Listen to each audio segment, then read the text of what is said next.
What's going on, y'all? It's your boy Big Stacks Bazingas, Pee Wee the Plug, 1/4 through the wire, number one Knicks fan, aka Mr. Know It All, and we are back with episode 4 of the Bulls My League.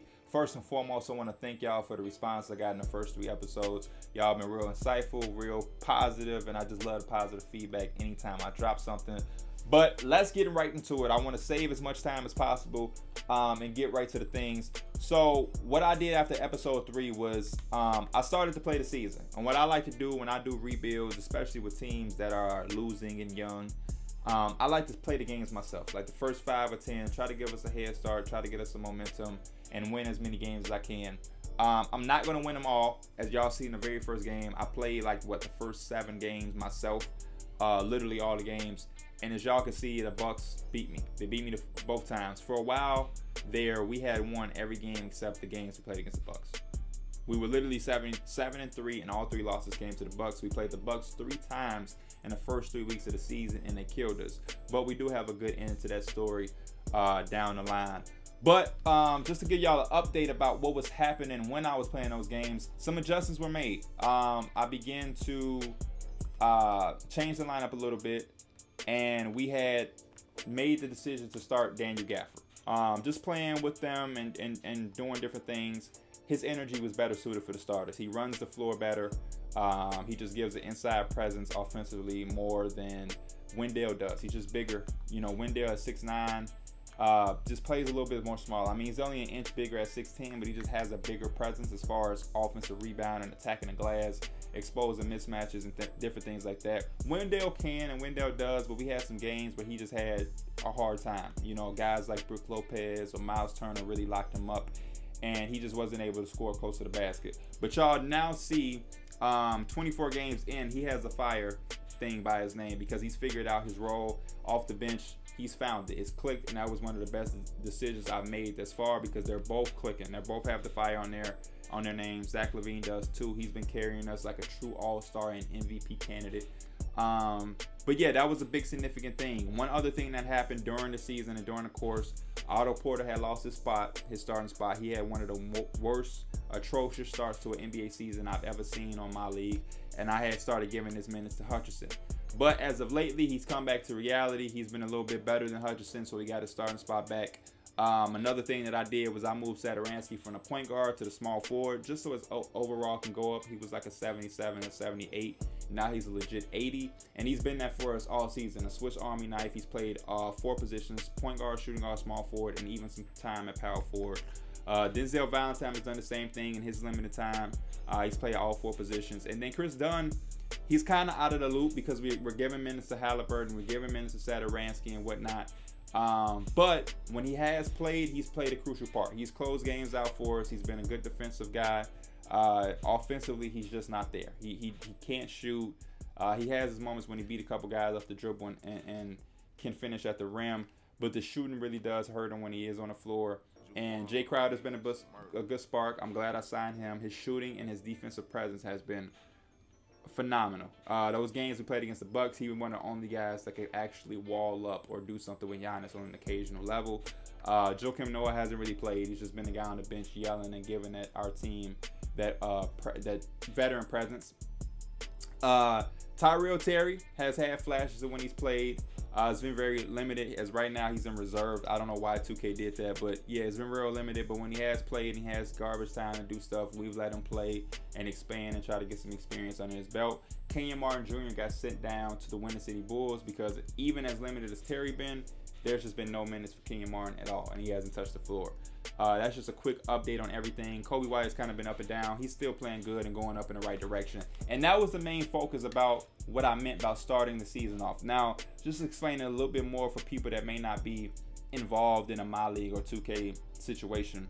What happens is when you have a young team and a team that just came off a losing season like the Bulls did when I got them, the chemistry is low. And the chemistry is low because of losing. And when the chemistry is low, it affects that thing that's right there. It's height, weight, age, fatigue, morale. So I'll give y'all an example. Right now, we're at 78 chemistry. We're 8 games above 500. We've won a 4-game win streak. Everybody's upbeat. Everybody's happy. So it allows guys to flourish and develop. You see Wendell Carter has the green by his name. He's developing. It opens up an environment where guys are happy. They're flourishing. Look at all that green. Green. Guys are going in the right direction. We're all in unity, and everybody's going into the right direction. My young guys are developing. It's just a good locker room right now. It's a good environment for guys to grow and expand and develop right now. Now we'll go to a team that's not doing that. A team that's losing. And what happens is when teams are losing, frustration comes up. Chemistry goes down. Guys aren't developing. Guys aren't, flourishing. And you look at all these players' morale. Julius Randle says just okay, probably because he's making $18 million. He's on the last year, so he's just like, I'm okay. It's whatever to me. But I grew up a Knicks fan. I don't know if there's anywhere I'd rather be right now. Okay, cool for him. Mitchell Robinson, though, a young guy who's 22, has crazy potential for them. His overall is going down by 4. They're losing so much that his overall has dropped 4. There are guys that are injured right now who overall isn't going down by 4. He's healthy, and his overall is down by 4. And look at his morale. It's irritated. I've spent enough time with the Knicks. It's time for me to move on. I'm not happy with my usage in recent games. I'm feeling irritated about how things are around here. So he's irritated. He's upset. He's perky. He's upset. RJ Barrett, their 3rd overall pick of last year, is uncertain. If I'm going to be honest with you, it's looking like I'm going to test free agency when my contract is up. I'm happy with my involvement in the team's game plan. I feel uncertain about the current situation. So everybody's just going down. It's just a bunch of red, and that's no way to win. Honestly, when your team is like that and you're simming, you're not going to win. And that's just a 2K algorithm thing. You cannot have a team with low chemistry or guys with all red to win. It's just not going to happen. So to give us a good situation, to give us a situation or a chance for our guys to develop properly and at the way that they should and at the pace they should, I played the games to get the chemistry at a decent enough amount. I don't think we're going to win the championship. I don't think if I sim, we're going to be just this dominant team. But it gives us a good enough head start for our players to properly develop. But it is a significant thing that I did do. I did sim to December 15th, which is a key date, because this is now allows guys to get traded who signed deals in the offseason. Before, they had the little things that was like, hey, you can't trade for him because he just signed a contract. But as far as gameplay, like I said, I'll take y'all through some of these stretches. We went 7-3 with the only losses coming to the Bucks.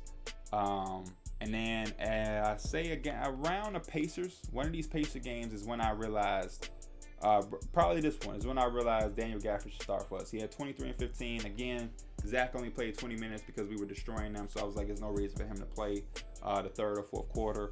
And I'll just let guys like Tyrell Terry, Kobe White finish out the game and get some minutes and experience under their belt. But Wendell Carter just had a tough time against Miles Turner. As you can see, went 0 for 5 with no points, and Miles Turner had 5 blocks, I believe. Yes, he had 5 blocks. He just had him clamped up. So then I was like, we just need a bigger presence. And that's when I started Gafford. And Gafford has been exactly what we need in the starting lineup. It took a while, but Wendell did eventually come alive. Right here against this Bucks team, he was our 2nd best player, 22-14, 8 of 13 from the field, off the bench. Really finding his role and finding a comfort level in coming off of the bench. And it's worked out for us. Y'all see right here, Wendell he's satisfied. He's going up, so he's thriving in his role. And then Daniel Gafford is doing the same thing. He's upbeat, he's fresh, and he's going up in his thing. We'll show y'all some of the numbers. He's giving us 11 and 8 as our starting center. And coming off the bench, Wendell is giving us 10 and 9, almost a double-double off of the bench. Laurie Markkinen is being Laurie Markkinen, 16 and 7. That's just basically what you can expect for him. Almost 40% from the 3, though. That's been real solid. Zach LaVine is a 28-point scorer, 4 rebounds, 4 assists, a steal. And he's been real efficient, shooting basically 50% from 3. 50% from the field. He was shooting nearly 50% from 3 at a certain point. But, fatigue and whatnot, it's come alive.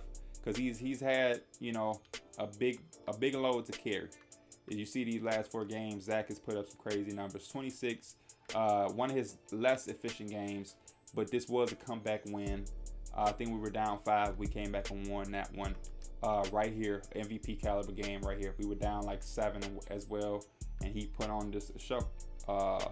Even against the Bucks, 37 points.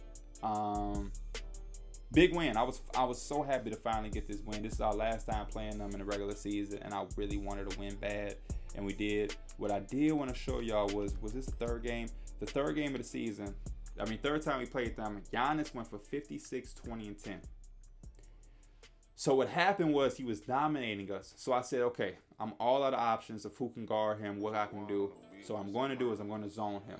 And obviously, he wasn't stopped at any point, but it slowed him down, and it gave us a chance to come back into the game and give us a chance to win. But then at some point, at halftime, start of third quarter, we're in the zone. Eric Bledsoe, no joke, scored 15 straight points, all threes. He had back-to-back threes to start the third quarter. Look at these numbers, 56, 34th, and 8. This was the hardest loss I've ever taken in a My League series ever. 56 points, 20 rebounds, 10 assists, 4 steals. Then 34 points, he hit 5 threes at the start of the third quarter, all back-to-back. And then you have Zach, who put up 45 on 14 and 26 shooting. Wendell Carter off the bench gave us 22 and 14, 12, 6 and 4, which was actually a good game from Otto Porter because he, like I said earlier, he lost his starting spot because he was atrocious. 4 for 13, 2 for 7, still atrocious, but just to get 12 points from him was big. So I wanted that win that we finally got bad because of that. That was crazy. The Bucks are probably the toughest team I've ever played in a My League series. By far, it's not even close. Giannis is just unstoppable. I know he's real dominant in real life, but the way they have him on 2K, he's faster, stronger, bigger than everybody. He's shooting mid-ranges and shooting threes. He's blocking shots. He's just everywhere. He's just everywhere. It just looks crazy when you're playing him. He's just. But yeah, we 16 and 8, 8 games above 500. Team status, we're third in the Eastern Conference right now, right behind the Bucks and the Hawks. So the Hawks are winning games too. Won a 4-game winning streak. The team chemistry is a 78. We got guys going up in a solid direction. Now, for me personally, my problem is I need to get rid of Otto Porter. Otto Porter just doesn't fit. I just don't like the way he plays. Even when I play and I'm playing a full game, he's just not it, man. He's just not it. He's $28 million expensive. And Chandler Hutchison, I really like. I don't know if he's ready to be a starter, but he's not that far behind Otto Porter. Otto Porter is a 79 overall, and he's 77, and he's 3 years younger and $26 million cheaper. And we have almost too much depth because as y'all saw, Chris Dunn is playing literally 0 minutes on my coaching game plan. So when I sim games, he's literally not touching the floor. When I control my games, obviously I'm able to stretch it and get all of these guys some time and some minutes. But, you know, he's just not playing as much as he could, so why let him sit there and rot on the bench? So I'm going to try to see what is out there for some of these guys that I have that may not have a role. I do know a guy that I do want to go get because I've seen that he was unhappy, and the guy is for the Utah Jazz, a former Cyclone, George Nain. He is irked, and he is furious with them. I decided to play somewhere else next season. This seems to be both interested parties. I'm feeling irked about how things are going. I believe I should be a bigger part of the team's game plan. So he wants out, and I saw that, and I was like, you know what? He's a guy that I would like. He's a guy that can come off my bench, play legitimate 4, because I don't really have a 4. Jay Crowder plays some minutes. I play small ball and have Chandler Hutchison play the 4 sometimes. This would be a guy that I like. I like these type of guys. A stretch 4. He can play, make, rebound. He's just a solid, good player. But the thing is, I have to find who I want to give for him. You know what I mean? I like having Joakim Noah on our team. They're looking at Joakim Noah as a 72 overall. They see that he's an upgrade over Ed Davis. But if I can find a way to just straight up trade like Denzel for George with like I would even do a 2nd round pick. Y'all could have it. It's 2023. Y'all can have it. But I don't want to give up Joakim, especially for Marc Gasol, because I just don't have a role for Marc Gasol. I understand he's good, but Daniel Gafford and Wendell have the center position tied up. I just don't have any realistic minutes or role for Marc Gasol, and I just like the idea of having Joakim Noah, veteran presence. I have a mentoring Daniel Gafford, I believe. So let's see if I can just take these guys off. And all money situation. Okay, Denzel makes 4. He makes 1, so we need about $3 more million. Okay, what if I gave them? And the reason I can't just give them Chris Dunn is because I saw that they drafted Kyra Lewis out of Alabama. So he's their backup point guard, rightfully so, behind Mike Conley. I want to see if I have somebody money wise that could fit there. I don't have anybody that could fit money wise with George Ning head up. Where's my boy Jay Crowder? Yeah, Jay Crowder's too expensive as well. So I want to see if there's anybody on this team that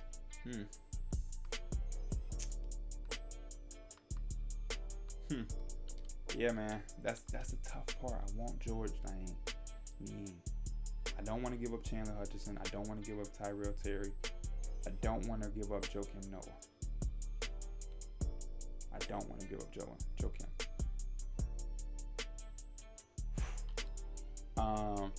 And there's nobody on this team that I want. You know what I mean? There's nobody that I would be like, we could do this to make the trade bigger. He can't be traded until January. Man. Okay, let's try to trade Otto Porter, and maybe trading Otto Porter would open up a trade exception to be able to do something. And that's why that was the main focus for this episode. Is I know I wanted to trade Otto Porter, and I didn't want to do it off camera without y'all being able to experience and see everything that went into trading him or all of the options.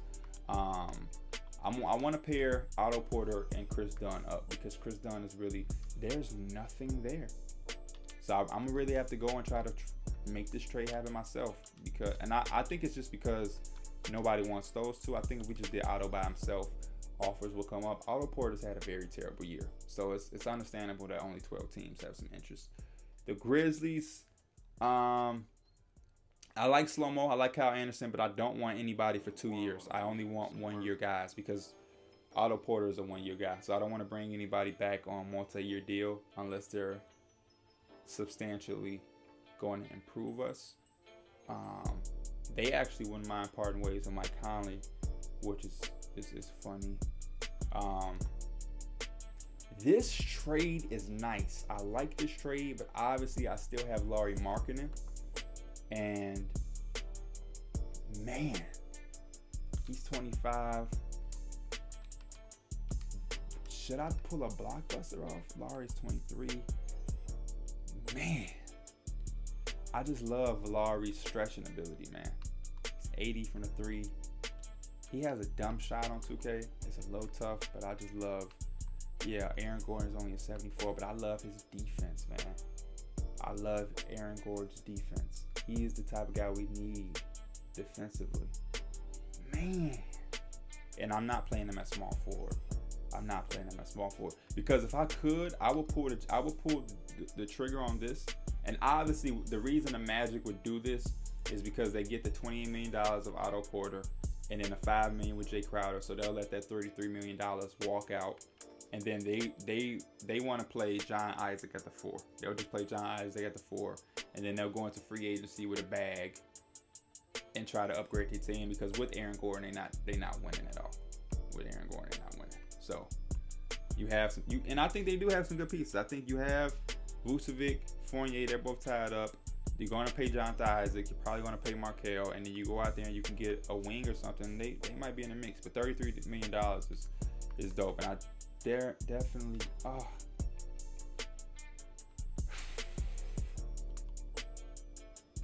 man.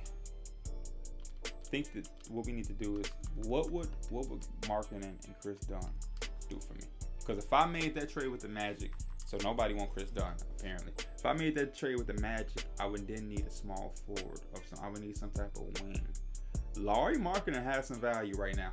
Lauri Markkanen has some value for the Warriors to be giving up their first round pick of last year. Says that Lauri has some value. It's not like LaMelo. Like, it's not the value that I want. I'm obviously not going to take LaMelo from them. It's not probably the players that I want, but it's definitely oh man. But they have Pascal Siakam, so why would they want Lauri Markkanen? Because if I pull the trigger on Aaron Gordon, OG Anunoby is the exact type of wing that I would want to put between Zach LaVine and Aaron Gordon. We would have, oh my gosh, I wish they didn't have Pascal Siakam. OG Anunoby is the exact type of wing that I want. I'm not taking Jonathan Isaac for the Magic. I'm just not going to do that.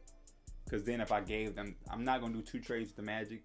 But even if I did that, they would have Lowry and Aaron Gordon. Like, that don't make sense. I hate when 2K does that.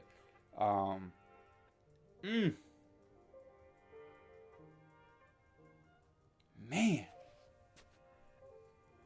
OG Anunoby is the exact guy. He's 23. He's an 80 overall. I'm not going to do this because I know my Raptor fans are going to be like, we would never do that. Blah, blah, blah, blah. Is his morale down? Yeah. He ain't happy. He's not happy. Okay, let's go to the... I think we winding down to the end of the episode, but we're going to go to the Raptors and we're going to see what's going on over here in Toronto. Yeah, OG is unsettled. He's unsettled. I want to go to the Raptors. I want to see their starting lineup. Okay, they're right behind us in the standings. They're the 4th seed. They're actually our next team to play. Yeah, their starting lineup has him starting. I don't understand what the problem is.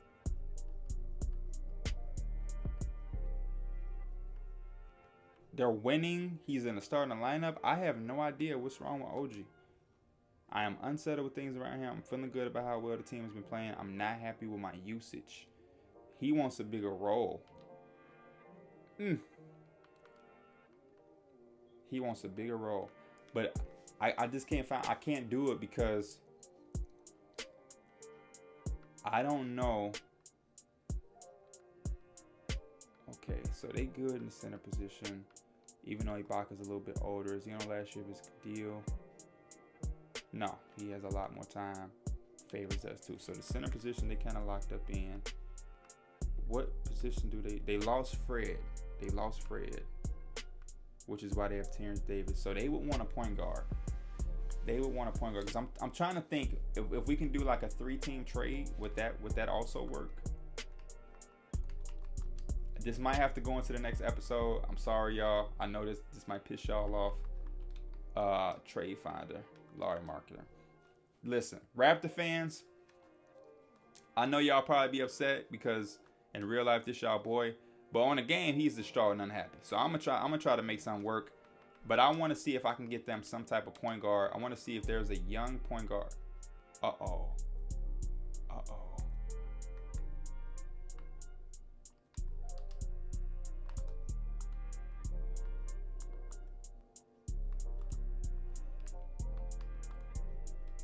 Wait. What's the problem now? The Raptors are over the salary because they're what? DeJounte Murray got a new contract. He's bringing in $14 million when they're only giving up $10 million. So they would need to add another pick. Okay, I'm gonna wrap this episode up. We're gonna wrap episode 4 up. And I'm gonna start episode 5 with something happening. We're gonna do something here because I really want to pull the trigger on getting OG, and then I also want to then go back and flip Otto Porter and whoever it is the second person was. They had Otto Porter and somebody, I can't remember, into Aaron Gordon. And if I can come back and start, but dude, now I'm really thinking, do I really want to do all of that? That's 2 big trades. We're trading Larry Marketing, who's a big piece of the core. I think I do want to do that because we're giving up one piece of our core, which is Larry Marketing, but then we're bringing back 2 big pieces in OG and Aaron Gordon, who are 23, 25. Zach is only 26. We got Wendell and Gafford. We got Tyrese Halliburton. OG is only making $3 million right now. Tune into the next episode. I'm out. Peace.